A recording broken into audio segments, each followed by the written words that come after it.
Magandang araw mga bata. Ngayon ay samahan niyo akong pakinggan ang kwento tungkol sa isang mayabang na rosas. Sa isang malayong lupain, mayroon isang maliit ngunit makapal na kagubatan. Ang mga puno ay nagbubulungan. Ang mga bulaklak ay nagpapabunga sa bawat isa at masaya ang lahat ng halaman sa kagubatan. Isang araw sa panahon ng tagsibol, isang kumikinang na binhi ang nagsimulang tumubo sa pagitan ng cactus at merasol. Ito ay rosas na may mga pulang talulot. Kumusta? Ang pangalan ko ay Rosie. Ako si Cactus. Masaya akong makilala ka. Napakaganda ng mga talulot mo, Rosie. Sana magkaroon din ako ng ganyan. Salamat, pero hindi lahat ay pwedeng maging maganda at mabango. Tama? Ikinagulat ng lahat ang mayabang na tugon ni Rosie. Bata pa lang ay arugante na siya. Malinaw naman na ako ang pinakamagandang bulaklak dito. Inggit lang kayo, no? Maraming magagandang halaman dito, Rosie. Isa ka lang sa kanila. Ano? Papangahas ka? Naihambing ako sa matinik na cactus na yan. Mas maganda ako sa kanya, no? Labis na nasaktan si Cactus sa kanyang narinig at wala siyang masabi. Hindi maganda ang sinabi mo sa cactus, Rosie. Di ba may tinik ka rin? Bakit ba? Ihambing ba naman ang isang cactus sa isang magandang rosas na katulad ko? Anong alam mo sa kagandahan, hindi ka nga namumulaklak?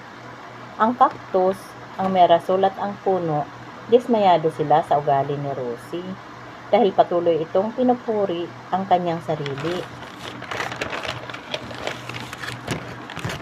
Lumipas ang mga araw at dumating ang tag-init.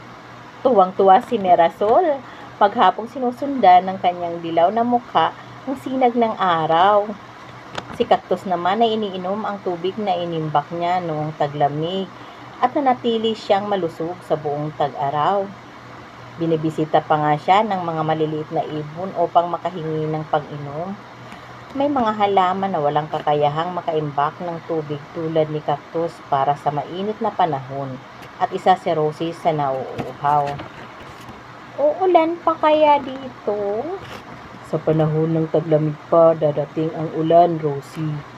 Pero malapit na akong matuyok. Mawawala ang kagandahan ko. Pwede kang humingi ng tulong kay Cactus kung gugustuhin mo. Nakita ni Rosie na masaya si Cactus na makatulong sa ibang mga bulaklak. Ngunit nahihiya siyang magsabi dahil palagi niya itong pinagsasalitaan ng masakit. Gayunpaman, nang malanta at mahulog ang isang talulot niya, isinantabi niya ang pagmamataas at inihanda ang sarili na mapahiya. Cactus, paumanhin sa pagmamalupit ko sa inyo ni Pine Tree. Pareho kayong maganda at kapaki-pakinabang sa kagubatan. Pwede mo rin ba akong tulungan? Nakita ni Cactus na nagpapakumbaba si Rosie at isinantabi ang kayabangan. Kaya ibinahagi niya ang kanyang tubig. Naramdaman ni Rosie na nabuhayan siyang muli at kuminang uli ang mga talulot niya sa sinag ng araw. Mula sa araw na yun, natutunan ni Rosie na hindi husgahan ang panlabas na anyo dahil magkakaiba man ang itsura natin, ang bawat isa ay idinisenyo ng may angking kagandahan at kapakinabangan.